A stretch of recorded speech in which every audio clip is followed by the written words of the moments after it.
is good, YouTube? Quinn Wade Basketball Analysis coming to you with a quick video. I wanted to let you guys know I got some new merchandise available, not just t-shirt anymore. I got different type of t-shirts, different type of shirts and logos that you can purchase on my spread shirt, and also hoodies now.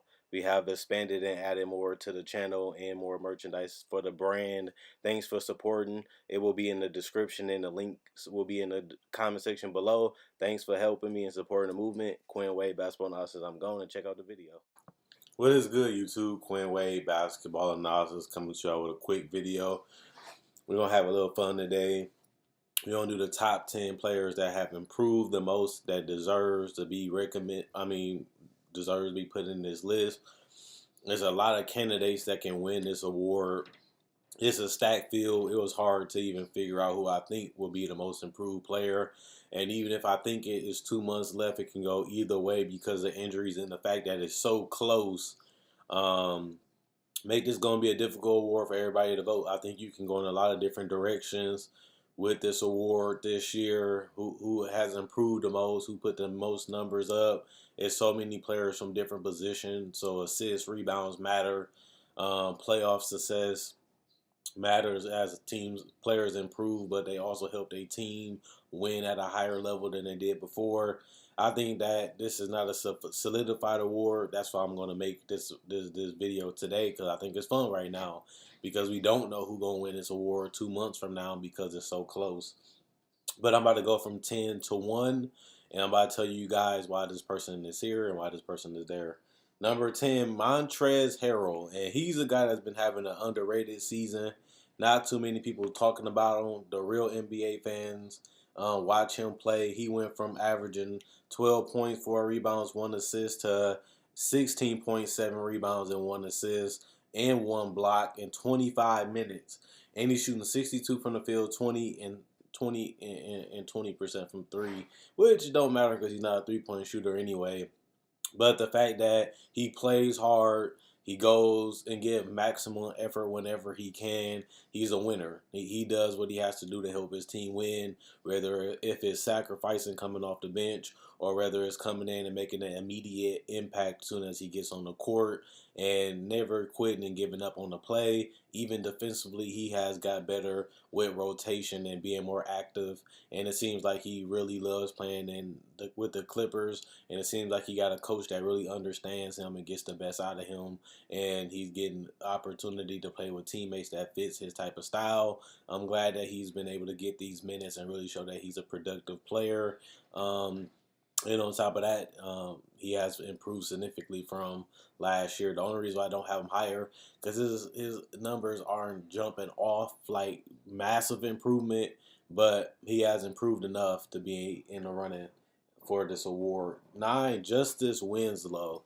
And this is kind of funny because everybody a couple months ago was saying Justice Winslow was a buzz. He went from being the steal of the draft to a guy that might not even be worth staying on the roster. He might not even be worth a rookie extension, is what people were saying, because he never shot really that well from the field or from 3, besides from last year. And this year he's giving you 30 minutes a game, but he's giving you 42 from the field, 37 from 3. But he also giving you 5 rebounds and 4 assists, which is a career high. But he also giving you a career high 12 points a game. And he has really improved mainly the last couple months since his minutes has been bumped up. In February, he gave you 15 points.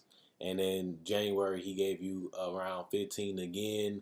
And so far, he has went back to struggling against the NBA competition in February. But he got a couple more weeks to get it right before that month is over. So Justice Winslow hasn't had the most complete season, hasn't had the best season ever. But he has had a significant improvement from the last couple seasons, and he's showing that he's a solid starter, and you can actually run offense through him. He can create shots for himself and others, but he also has evolved as a player, being a more of a guy coming in that's going to be more of a slasher to a guy that's more of a 3-and-D guy that can run the offense. So he has improved as a ball handler, as a shooter, and as a playmaker, and that's more bigger than just the numbers. It's just a fact when you watch him play. 8, Clint Capella.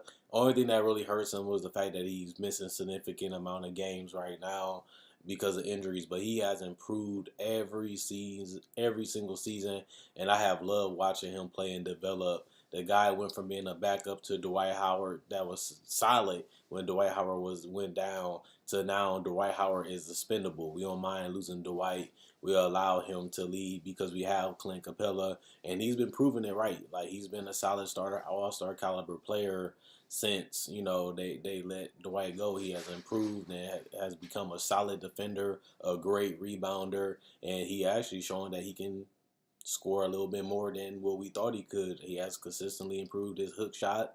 He has become one of the best finishers around the rim. His IQ is amazing when he's on the court, and he has become one of the best tag team partners James Harden has ever had in his career, especially in Houston. Number 7, Josh Richardson, a guy that I feel has been a little shaky. He has improved significantly since he has been in the league, and going from being a role player to a guy that's a potential all-star for the Miami Heat was actually a legitimate case for him this year when they was in the playoff race. And him almost averaging 20 points a game shows you the significant improvement that he has made in his career, becoming a solid three-point shooter while also getting rebounds and assists, but guarding some of the best players in the world as one of their primary defenders. And the fact that he can actually create his own shot, he has a pull-up three, he can get to the basket, get layups and dunks, and he can also create his own shot with this pull-up jumper from mid-range, and hopefully his jump shot can continue to improve. He's going to go as far as his jump shot takes him. They're going to continue to give him those shots. He has to knock them in like he did earlier this season. And if he does that, he's going to be a tough cover because you got to give him space. And if he's knocking down that three, he can get to the rim. If not, he can always dump it off to Hassan or kick it off to a shooter. And that makes them tougher to guard, which you want, your player to be as good as they can be. And I feel like Josh Richardson has been the epitome of that. He has continued to get better, and I think that he eventually will average 20 plus points in the season. He gives me no reason why he can't. He gives me no reason why he couldn't. And he has done it this year. He just hasn't been able to sustain it, but he's still on the rise. Number 6 is Domantas Sabonis, a guy that went from being a role player on OKC to being a critical piece for the Indiana Pacers' success, getting rebounds, swinging, banging, playing in the pick and roll, handling the ball a little bit more, posting up with a little hook shot over the left or the right shoulder, being physical enforcer inside while also being a playmaker in the pick and roll, kicking out the shooters and throwing lobs up to Miles Turner. He has become an all-around player for the Indiana Pacers and an important piece, one of the most important pieces for the team's success. He has really gave them a lot of value for the contract that he's on. But not only that, you know, with Victor Oladipo being out, he has really showed that he can be a guy you can depend on consistently throughout the season. He has done that, but I'm just surprised the fact that he has just become night and day from what he was at OKC, just being the spot up, stretch forward to being a guy that's very physical in the mid-range, 15 and under area, has been so efficient and so dominant in that area, and he shows potential of being a solid starter at worst. But he has significantly improved from OKC to last year to this year. He's getting more comfortable. The game is starting to slow down for him, and he really knows how to pick his spots and pick his moves. He seems like he's mentally ahead of whoever guarding him and whatever defense they're trying to play on him. And that's something I didn't see 2 years ago, but that's something that's reality now. Pascal Siakam, a guy that you would think that would be higher on this list because he's been getting a lot of coverage. A lot of people have been talking about him. But going from 7 points to 15 points has really helped his case. Everybody's talking about the guy on the internet.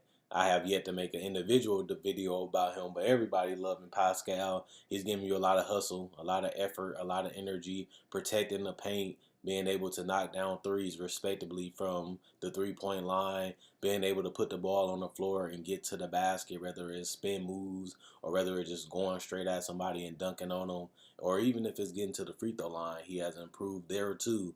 The guy is becoming one of the more all-around versatile two-way players on the Raptors, and he has got a lot of critical acclaim and a lot of people following him and a lot of people seeing how great he is on a daily basis. So this guy is definitely a potential all-star, but he went from being a guy that seventh or eighth man on the bench to a guy that you have to play in a critical part of the success of the Raptors, and he still has more upside to continue to get better than he already is. That's something that a lot of people didn't see in Siakam last year, but this year everybody knows who he is. Everybody sees that he's going to be a special player, and everybody feels like he's eventually going to be an all-star, and it's hard to deny that seeing how well he has played this year. John Collins has really defied expectations when he came out of the draft last year. We seen potential of him being a solid power forward to center in this league. Now he's showing that he can really be dominant at this NBA level, giving you basically 20 and 10 this year, and he has really shown that he can hit the three, he can hit the mid range, he can swing and bang in that paint, but also knock down free throws and be a dominant rebounder. He has really shown significant improvement, some of the best improvement. That's why he's above Pascal, because he has shown that much improvement to me. I didn't really see this coming from John Collins, honestly. But to me, at the end of the day, offensively, he has become a beast. And he's unguardable. The guy is physical. The guy is tough. The guy can fly. The guy can shoot. The guy can do everything. The only difference is how far can he get better from here? That's going to be the biggest question. We see a lot of dominance from him this season, but can he really become a superstar? Can he really become a franchise guy? That's the question for John Collins. Other than that, this year, he has been flat out amazing, and the Atlanta Hawks have been winning more games since he has came back. Since he has come back, they become one of the decent teams in the NBA, a respectable team, a team that you can actually watch on besides when he was injured. They were just so terrible that they weren't even worth watching. Now him and Trae Young has become a dynamic duo, and they showing that the Atlanta Hawks have a chance to be an NBA playoff team as early as next year, especially if they continue to develop Young, him, and Herter, and other guys like Torian Prince and guys like that continue to improve too. And the fact that he can also space out the floor makes him a tough cover. Buddy Hield, a guy that a lot of people felt was going to be good. A lot of NBA legends thought that he was going to be a good player because of his work ethic. He continues to work on his jump shot. He continues to work on his scoring. Even if you go back to his Oklahoma days, he was a guy that continued to improve every single year till he became a guaranteed lottery pick and led the NCAA in scoring. And now he has become a guy that was traded so quickly and given up on to a guy that has become a centerpiece of the Sacramento Kings. The guy has been the perfect fit alongside De'Aaron Fox because he can shoot the three. But not only is he shooting the three, he's blazing. He's blazing from three. He's shooting damn near 50% from three, 45% from three. The guy doesn't really miss at all. If you leave him open or he gets a step on you, he's letting that thing fly, but it's cash. So you can't really get mad at him or hating on him because he's making damn near half his threes. And the fact that he also can put the ball on the floor, do a pull-up mid-range, or even a fadeaway stop and pop jumper, he's becoming great off the dribble. He might not get all the way to the basket like he started to do later in his college career, but that's one of the things that's missing is his ability to get to the rim and finish with contact and finish through the paint. He hasn't got to that point yet, but eventually he will because he's a workhorse.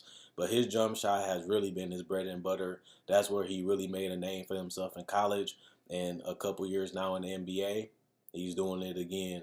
If he continues on this pace, he can be a 25 to 26 point scorer in the NBA, and that may even help him make the All-Star in the tough West, and it might actually help him get paid and get the money he deserves because right now he's exceeding a rookie contract, and he has become one of the parts of this duo that has helped the Sacramento Kings almost make the playoffs, and they have a huge chance of doing it, and primarily because of Buddy Hield and the number two guy, De'Aaron Fox, the guy that everybody want to see, the guy that everybody want to know, the guy that everybody's rooting for is Fox. He has really changed what people thought about him, and he might even be the most improved player of the year, depending on who you ask. Because a lot of people is really on his bandwagon right now because he's slicing up the defense, getting to the paint, getting dunks. He's taking over fourth quarters. He's hitting mid-range jumpers automatically. He's doing stop and pop threes, pull up threes, threes in pick and roll. He's getting out in transition, getting layups and dunks. He's going out there executing the offense, whether it's dumping it into the post, creating through collapsing the defense, or even just playing in the pick and roll and probing the defense until you can find somebody that can make an easy basket, whether it's around the rim or from the 3-point line or even the mid range. So when you put the right pieces around Fox, he plays like this. When you give him the floor space and he's damn near unguardable because you have to pick your poison. Do you want him to pick you apart with the pass, or do you want him to pick you apart with the jumper, the floaters, or getting to the basket, or even down the three ball, which he has been knocking down efficiently this year. Something that was a big hole in his game coming into the league is no longer a problem this season. And Fox has huge potential because he's very young and he can still get even better depending on how his playmaking and his offense continue to develop. This can be a 20-10 guy that can get you 2 steals and a block while also becoming an all-NBA defender, and he still has that type of potential. And the fact that he's so young, that he's not even 23 years old, just shows you how scary this guy can be if he continues to improve just like Buddy Hield did. But his two-way upside is the reason why I put him at number 2, because he's been doing it on both sides of the floor. Plus, he's been doing it more ways than just scoring because of his passing, because of his rebounding, and because of his decision making. But number 1, I know a lot of people are going to be mad at me for this. Julius Randle has been amazing. I told you guys I'm not the biggest Julius Randle guy. I never really been a big fan of his, but he has really put in a lot of work. He's hitting threes. The guy is bullying people physically. He's getting to the paint, getting floaters. He's dunking on people. He's still bumping people and finishing around the rim. The guy is becoming a decent playmaker for his position. Alvin Gentry took a chance. Him and Dell Demps took a chance on Julius Randle, seeing a guy that has improved significantly coming into the last season with the Lakers, improving that season, and then they was able to offer him a decent contract that was fair for both sides. They gave him a chance, they gave him an opportunity, and he has really thrived and looked amazing so far this season. And you know, he wear the 30 on his jersey, but I don't think he can get 30, but I also didn't think he can average 20 points a game, and that's damn near where he's at right now, 20-10 to be exact. And we don't even know what's going to happen with Anthony Davis. Is they going to sit him? Is they going to allow him to continue to play? And if not, Julius Randle gets more minutes. They really need him too. They need his offense. They need his ability to create his own shot, and they need his toughness on the inside to give them rebounding and give them abilities, attack switches and mismatches. And the guy has been able to do all that. He's still not the defender. He's still not the best defender. He's still not the greatest shooter. He still doesn't space out the floor consistently. But the guy has found a way to get it done each and every night, whether it's the same way he's been doing it or even finding other ways to show that he has improved significantly. The guy has really become one of the more dominant inside forces in the league, whether it's rebounding or scoring.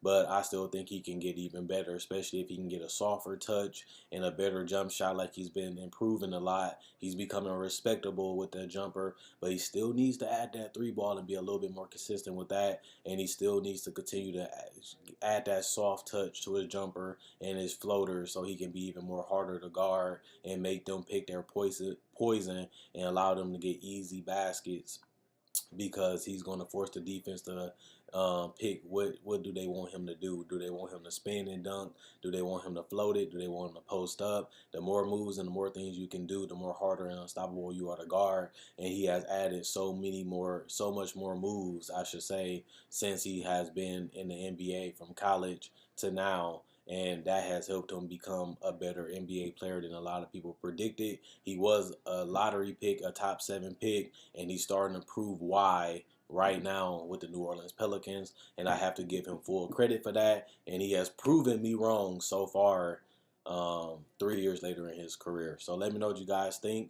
Quinn Wade Basketball Analysis. I'm gone. Check out my website, analysisplayground.com. Link in the description, comment section below. Check out my Facebook page, analysisplayground.com. Link in the description, comment section below. Like on Facebook. Thanks for people that's liking on Facebook and showing support. Also, check out my merchandise that'll be in the comment section and description below. Also, I do NBA breakdowns, discussions, summer league, draft, NBA tributes to the legends. I also do season previews, and I also do video discussions just like this and top 10 lists just like everybody else because people love seeing them and watching them, and they fun to do. So check out my channel, check out my page, and check out my playlists to keep up with the videos. Subscribe and become a part of the family. I enjoy making these videos. You guys enjoy watching. That's why I continue to go. Quinn Wade Basketball Analysis. I'm gone, and let me know who you guys' most improved player is.